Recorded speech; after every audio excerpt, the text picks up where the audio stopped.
नमस्कार, स्वागत है आप सभी का आई क्वांटा में। मेरा नाम है सुविधि और आप देख रहे हैं आज की ताज़ा खबरें फ्रॉम द इंडियन एक्सप्रेस।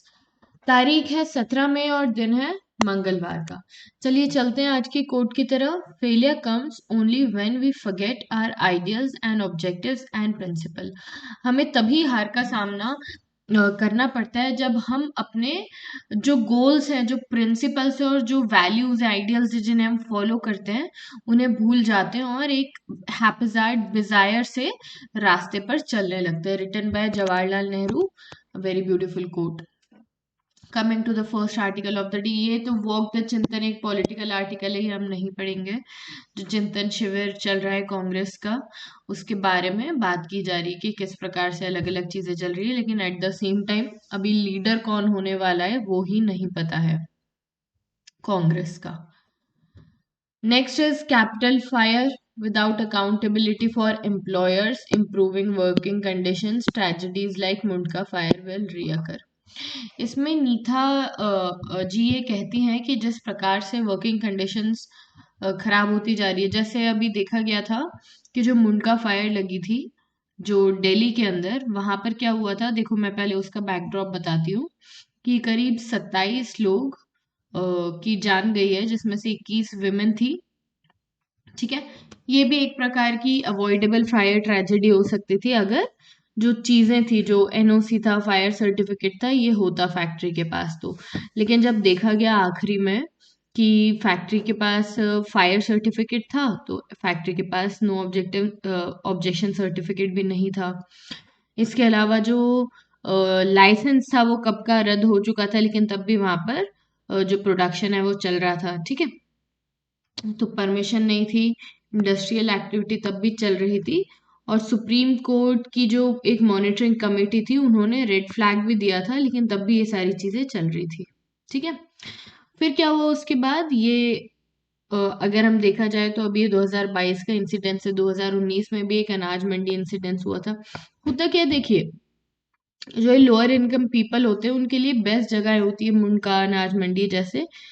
ये इकोनॉमिक लैंडस्केप के उनकी एक प्रकार की काफी महत्वपूर्ण जगह होती है। They can not just let it go. ठीक है, क्योंकि उनको दिन भर का जो भी वो मजदूरी करते हैं उसके बाद पैसे वहीं से मिलते हैं। तो नीड ऑफ द आवर ये है कि ठीक है, फैक्ट्रीज चलती रहती है, वर्कर्स भी होते हैं, लेकिन जो लेबर लॉज है उनके अकॉर्डिंग काम होना चाहिए। फैक्ट्रीज के ऊपर बहुत ही स्ट्रिंजेंट रूल्स होने चाहिए कि उनके पास ये सर्टिफिकेट वो सर्टिफिकेट सारे होने ही चाहिए, और एक वॉचडॉग कमिटी की तरह होना चाहिए जो ये चीजें देखते रहे कि फैक्ट्रीज के पास ये सारे सर्टिफिकेट्स है या नहीं, ओवर द टाइम उन चीजों को रिवाइज करती रहे। ठीक है, अब हो क्या रहा है कि एक तो ये चीज, दूसरी चीज जो एम्प्लॉयमेंट मिलता है लोगों को वो काफी ज्यादा कम होता है with respect to the work they are providing to the company. ठीक है, और उसके बाद जो उनका काम होता है वही रिपीटेटिव मोनोटोनस, वही मशीन से सामान निकालो रखो निकालो रखो। वर्किंग कंडीशन जो होती है वो बहुत ज़्यादा पुअर होती है, वेरी पुअर वर्किंग कंडीशन। इसीलिए जो मैक्सिमम जो विमेन है वो वर्क को छोड़ देती है। इसीलिए अभी जो डेटा आया था ना कि विमेन जो है वर्क फोर्स में पार्टिसिपेट नहीं कर रही है, विमेन कैसे पार्टिसिपेट करे, वर्किंग कंडीशन इतनी खराब है, टाइम ऑफ वर्किंग इतना ज़्यादा है, फिर विमेन को वेजेस जो होती है वो भी कंपैरेटिवली मेल्स की कम मिलती है। उसके बाद no maternity leave, no casual leave, nothing at all. तो विमेन जो होती है उनके पास एक अपने घर को भी चलाने का, अपना घर रन करने का रिस्पॉन्सिबिलिटी भी होता है। और अगर वो अपने दिन के 10 से 12 घंटे सिर्फ फैक्ट्री में दे देंगी तो they would be having no time to cater their family. तो ये जो सारी चीज़ें हैं, इसकी वजह से बहुत ज़्यादा खराब होते जा रही है जो वर्कर कंडीशन है वो, और बहुत ज़्यादा ये फायर और ये सारी चीज़ें जो हैं, डस्टी शेडी स्टिंगी रूम्स होते हैं, कोई सेफ्टी प्रिकॉशंस नहीं होती है। तो ये सारी चीज़ें बहुत ध्यान रखनी। इनफैक्ट हेड कैप जो होती है, जो प्रोटेक्शन के लिए, ग्लव्स होने चाहिए अगर कोई केमिकल फैक्ट्री है। टॉयलेट फैसिलिटीज़ जो होती है वो अच्छी होनी चाहिए, वो भी डिनाई कर दी जाती है वर्कर्स को। तो वर्किंग कंडीशन बहुत ज़्यादा ख़राब रहती है। इन सारी चीज़ों को, सेफ्टी कंडीशन और वर्किंग कंडीशन और वेजेस कंडीशन, ये सारी चीज़ें एक्चुअली लेबर लॉज में है भी, नीड ऑफ द आवर ये है कि लेबर लॉज को इम्प्लीमेंट किया जाए strictly right now. Next is bridge to the Buddha written by Yuvraj Ghimire. ये कहते हैं कि जिस प्रकार से अभी पीएम मोदी की विजिट हुई है लुम्बिनी में, ये एक प्रकार का दिल्ली का अटेम्प्ट है टू जिस प्रकार से उन्होंने नेपाल को एकदम अकेला छोड़ दिया था। दिल्ली ने काफी टाइम तक नेपाल पर ध्यान नहीं दिया, जिसकी वजह से नेपाल जो है बहुत ज्यादा प्रो चाइना हो गया था। तो अब जो है इंडिया कोशिश कर रहा है कि नेपाल को अपनी साइड तक लेकर आए। देखिए, नेपाल के अंदर बहुत ज्यादा political gains US, Europe, China, India सबके हैं, ठीक है। लेकिन नेपाल को जिससे है सबसे ज्यादा वो है इंडिया, क्योंकि क्लोजेस्ट लैंड बॉर्डर है, कल्चरल टाइज भी काफी अच्छी है, तो इकोनॉमिक गेन्स भी काफी बेहतर हो सकते हैं, ठीक है। अब देखिए, लेकिन चाइना के अंदर जो लोन्स हैं सबसे ज्यादा हैं अभी तक, नेपाल के अंदर जो लोन्स हैं सबसे ज्यादा चाइना के। इनफैक्ट जो उनका इंटरनेशनल एयरपोर्ट जो लुम्बिनी एयरपोर्ट था वो भी चाइना के सॉफ्ट लोन से बना, लेकिन पीएम मोदी उसके पास के हेलीपैड पर उतरे थे, बस वही चीज बताने के लिए कि नहीं, we are not with this, कि आप चाइना से इतना ज्यादा अच्छे संबंध बनाए, मतलब ज्यादा लॉन्ग विद स्टैंडिंग संबंध बनाए। फिर जो था बुद्धा बर्थ प्लेस, वहां पर गए, बुद्धिस्ट मास्टर्स थे, प्रेयर्स ऑफर किए एंड ऑल दैट।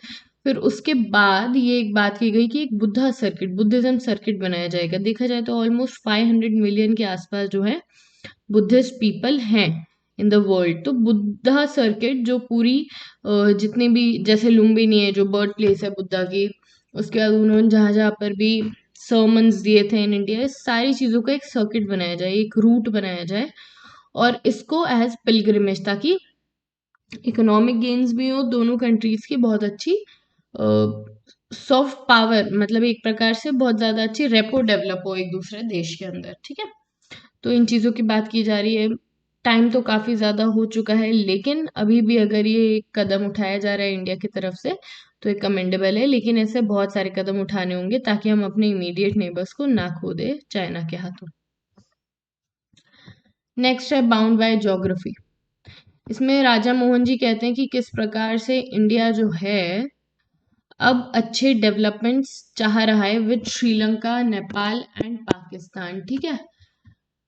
किस बैकड्रॉप में ये रीजनल टाइज हो रही है? ये रीजनल टाइज हो रही है इस बैकड्रॉप में कि अब जो है रशिया और रशिया और यूक्रेन का जब वॉर चल रहा है, इतनी ज्यादा ग्लोबल सप्लाई चेन के अंदर दिक्कतें आ रही है, तो अगर ये कंट्रीज जो एक दूसरे के इमीडिएट नेबर्स है, अगर इन्होंने एक दूसरे का साथ नहीं दिया तो कौन इनका साथ देने वाला है? तो अब ये चीजें तो समझ में आ गई है सारे देशों को।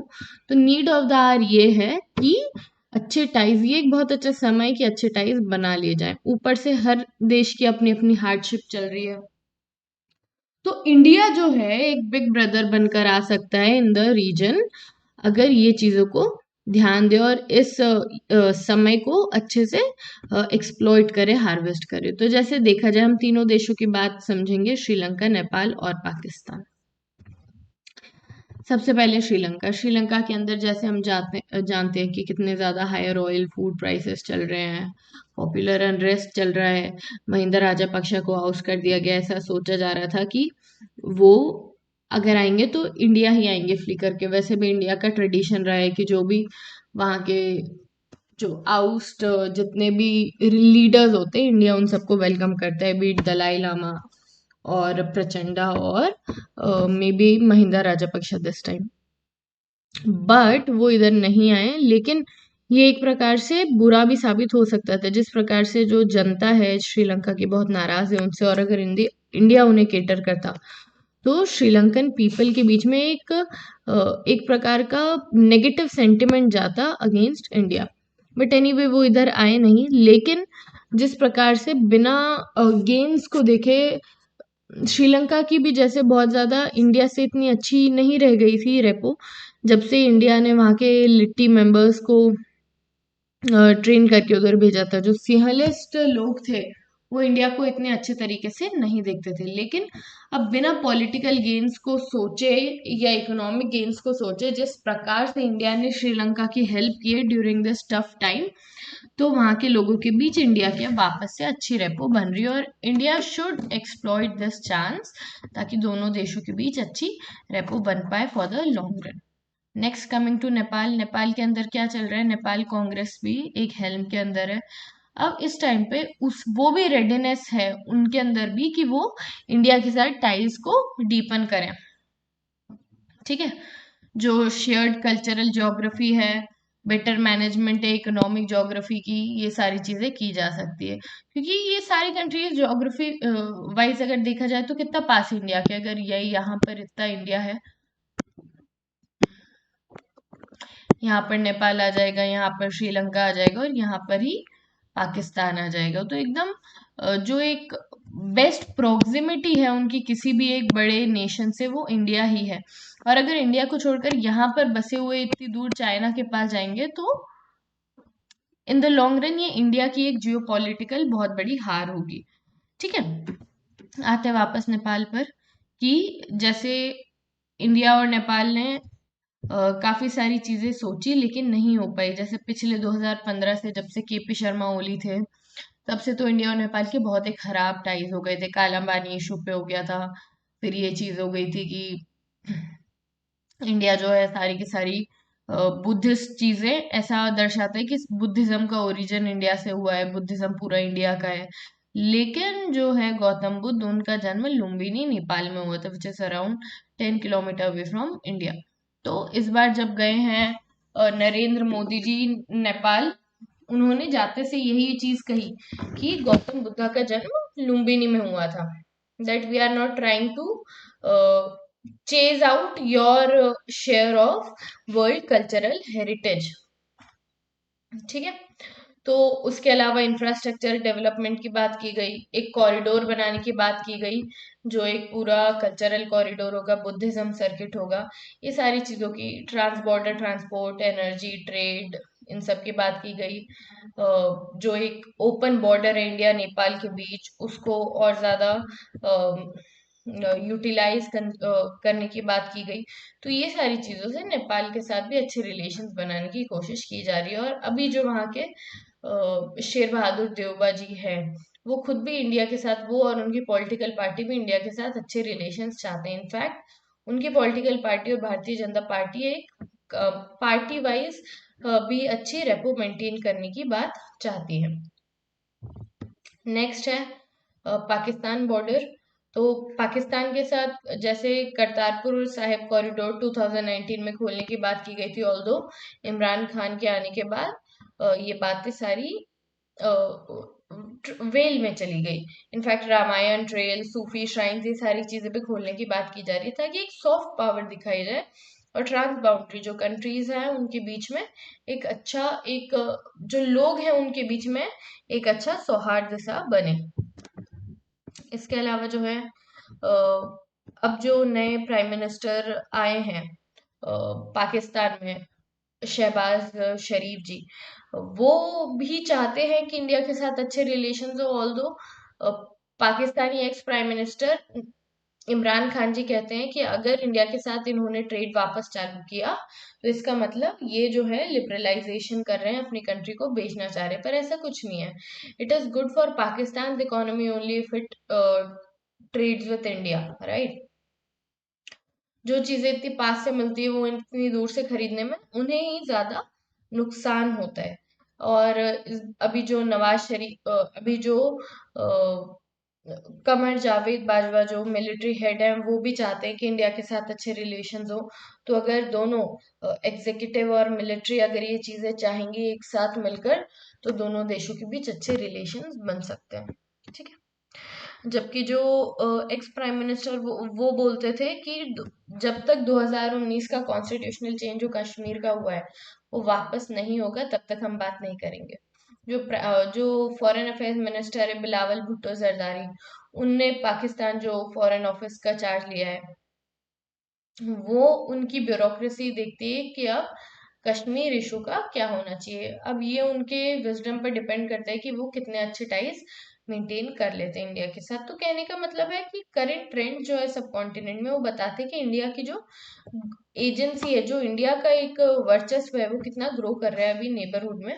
और पाकिस्तान भी हमेशा एक्सेप्शन नहीं रहेगा, इवेंचुअली पाकिस्तान भी इंडिया से बात करेगा ही। और दिल्ली जो है, उनका पॉलिसी क्वेश्चन जो होना चाहिए वो ये कि जो पाकिस्तान में इनएविटेबल चेंजेस हैं, इनको जल्दी करने के लिए इंडिया क्या कर सकता है, मतलब पाकिस्तान इंडिया के टाइज अच्छे बनाने के लिए।